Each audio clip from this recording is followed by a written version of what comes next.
El que no quiso poner ofrenda.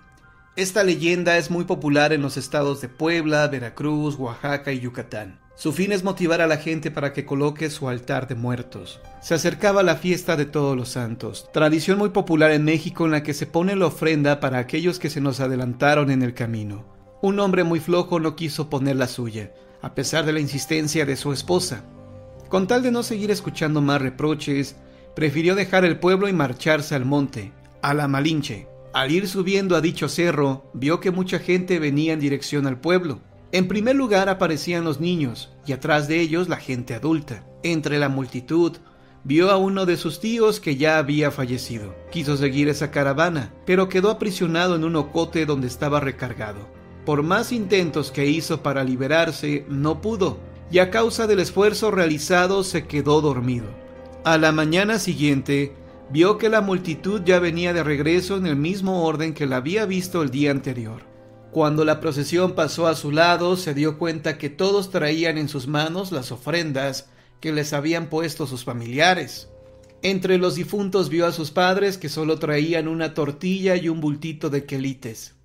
Se les veía muy tristes por solo llevar eso. Cuando los muertos terminaron de pasar, el individuo se desmayó de la impresión. Poco después recobró el sentido y se liberó del ocote. De inmediato regresó a su casa y le contó a su mujer lo que había visto. Le preguntó qué ofrenda le había puesto a sus papás y le dijo que solo una tortilla y unos pocos quelites, pues no había para más. El hombre se arrepintió por no haber trabajado para poner una ofrenda digna. Juró hacerlo para el año siguiente, pero la muerte truncó sus intenciones. La carretera endiablada, leyenda de Oaxaca.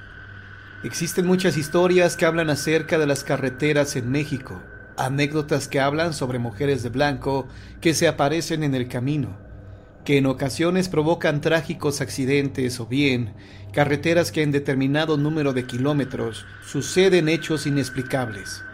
Oaxaca no es la excepción. Su carretera hacia Mitla tiene una historia negra. La leyenda cuenta que a todos los que se encontraron implicados en su construcción les costó un tremendo trabajo poder terminar la obra, que hasta hubo heridos en el derrumbe de la construcción, así como un pésimo tiempo, problemas con los trámites y que la obra no se podía concluir. El ingeniero civil encargado de la obra ya estaba preocupado por la situación. Tenía cierto sentimiento de frustración, pues no podían avanzar y se encontraban estancados con un proyecto que a los alcaldes les urgía. Pero fue el sabio más anciano de la comunidad quien le dijo al ingeniero civil que debajo de la carretera en construcción se encontraba una cueva con acceso a la más terrible de las maldiciones, el mismísimo diablo. A lo que él, con sus estudios, con su carrera, como un escéptico, no le creyó absolutamente nada, pero fueron más las súplicas de sus trabajadores en querer terminar con la construcción, lo que lo hizo tomar la decisión de querer ingresar a la cueva. Fue al otro día cuando entró a la cueva, cuando olió la humedad de sus paredes y penetró en la oscuridad como un hoyo negro. Mientras más avanzaba, cuando empezó a tener miedo, a creer en las afirmaciones del anciano del pueblo. Eran caminos solitarios y resbalosos los que andaba mientras trataba de serenarse y llegar hasta el final, para poder ver y conversar con quien debía negociar. Fueron varias horas de camino para poder llegar al punto exacto y asombrarse, y sentir las piernas tan débiles como las de un muñeco de trapo.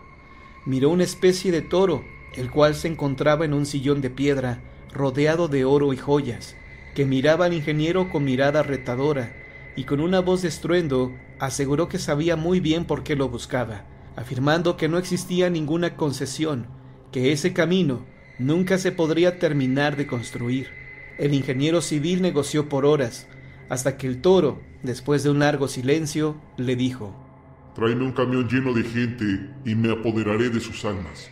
A lo que el ingeniero se negó, pero existió cierta duda en su voz, que el diablo percibió.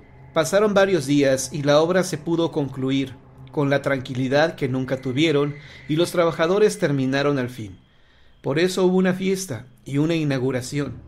Hicieron los platillos más suculentos. Hubo mole negro, cecina, tlayudas, salsas de colores y para el calor como postre, nieve de tuna. Todo era un festín, una celebración. A la reunión asistiría el presidente municipal y unos delegados, y un camión repleto de gente estaba en camino. Dicen que poquísimos kilómetros antes de llegar a la inauguración de la carretera, el camión se volteó en una curva mal tomada, que el chofer no supo maniobrar bien y que el camión cayó a la barranca, falleciendo todos sus pasajeros. Muchos aseguran que quizá fue coincidencia, que el toro, el demonio, había reclamado la parte de un trato, que finalmente el ingeniero no supo tomar una decisión con firmeza. Lo cierto es que el ingeniero se volvió loco y falleció recluido en un hospital psiquiátrico. Dicen muchos que su alma no descansa y que se aparece por las noches a los automovilistas por la carretera de Mitla, llorando y previniéndoles a los conductores sobre la curva. Varias personas aseguran que en esa carretera ocurren muchos accidentes, pues el diablo trata de apoderarse de las almas de los automovilistas que en ocasiones chocan y fallecen al instante.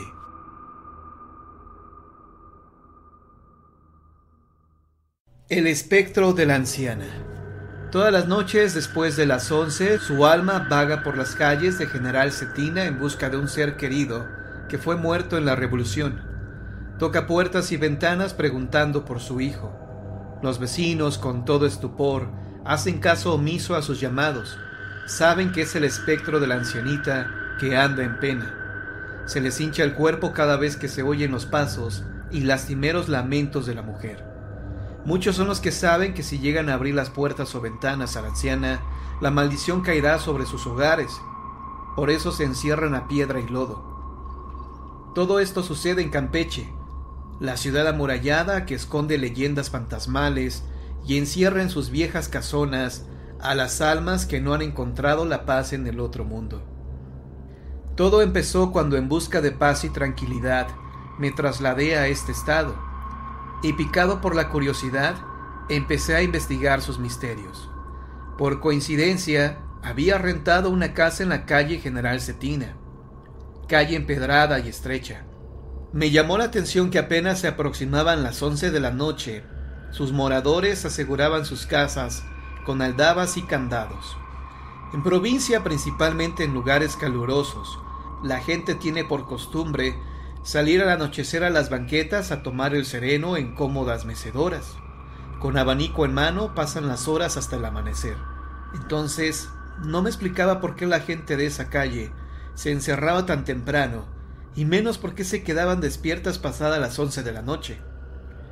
Sin poder develar el misterio, pasaron varios días, pero acicateado por la curiosidad, le pregunté a una vecina por qué pasaban esas cosas. «¡No sé nada!», fue la primera respuesta que obtuve de doña Luz, quien se mostró nerviosa y asombrada. Entonces empecé a frecuentarla para tratar de convencerla de que me platicara qué cosa pasaba en esa calle que la hacía diferente, extraña. Poco a poco me fui ganando su confianza, hasta que un día de luna nueva me confió este relato. «En la revolución, mucha gente de la zona se fue a la bola. Entre ellos iba Romualdo, hijo de mi comadre Felipa. Era un muchacho a carta cabal, con ideales, buen hijo y muy trabajador». Entrada a los 98 años de edad, doña Luz siguió platicando que su comadre le rezaba todos los días a su Romualdo, hijo único, prendía veladoras y le lloraba. Le pedía a todos los santos y a Dios que se lo regresaran con vida. «Aún me acuerdo de que doña Felipa despidió al Romualdo con lágrimas en los ojos.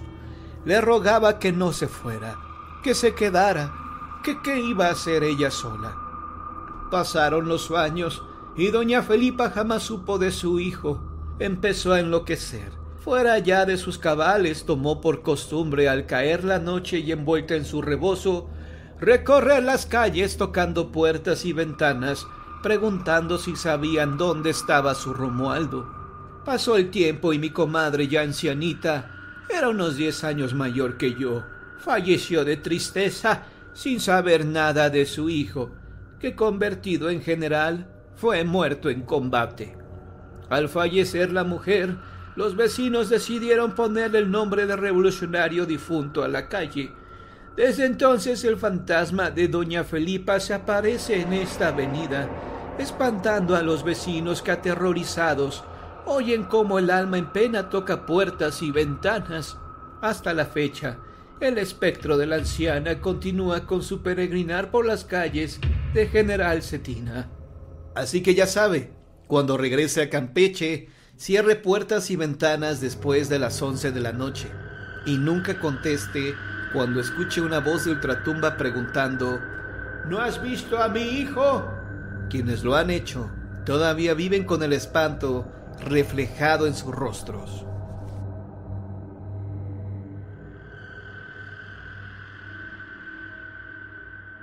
Cuando el niño llora. Con llanto desgarrador que atemoriza a los habitantes de Topilejo, pequeño poblado en los límites con el Distrito Federal, hace su aparición en temporada de lluvia el niño de la milpa. Falleció ahogado en una barranca durante una avenida de agua. Desde hace 50 años su pequeña alma no descansa. Los lugareños no saben quién es, ni quiénes fueron sus padres. Ancianos pobladores aseguran que durante un fuerte aguacero, las aguas arrasaron el humilde jacal cuando el niño se hallaba solo en su interior. Los padres se encontraban lejos, sembrando la milpa cuando fueron sorprendidos por la torrencial tempestad. Al llegar donde estaba su choza, ya no encontraron nada. Se dieron a la tarea de buscar a su vástago, pero sus esfuerzos resultaron inútiles. Pidieron ayuda a los pobladores, pero ni así fue localizado el cuerpo del niño, que tenía tan solo 9 meses de nacido. Los padres, luego de la tragedia, emigraron de Topilejo. Desde entonces, el alma del bebé comenzó a vagar por la barranca y en medio de las milpas. Dicen los pobladores que el lugar donde estuvo la cabaña está maldito y ya nadie se atreve a ocuparlo. Cuando llora el niño en plenos aguaceros, es presagio de desgracias. Los habitantes temen que el bebé derrame llanto porque cuando lo hace, el agua se lleva casas, mata animales y destruye sembradíos completos. Es la furia del niño de la milpa que no encuentra descanso y que quiere desquitarse por lo que a él le pasó. Por eso causa desgracias en los meses de lluvia. Su llanto cuando está enojado se escucha a 1 kilómetro a la redonda.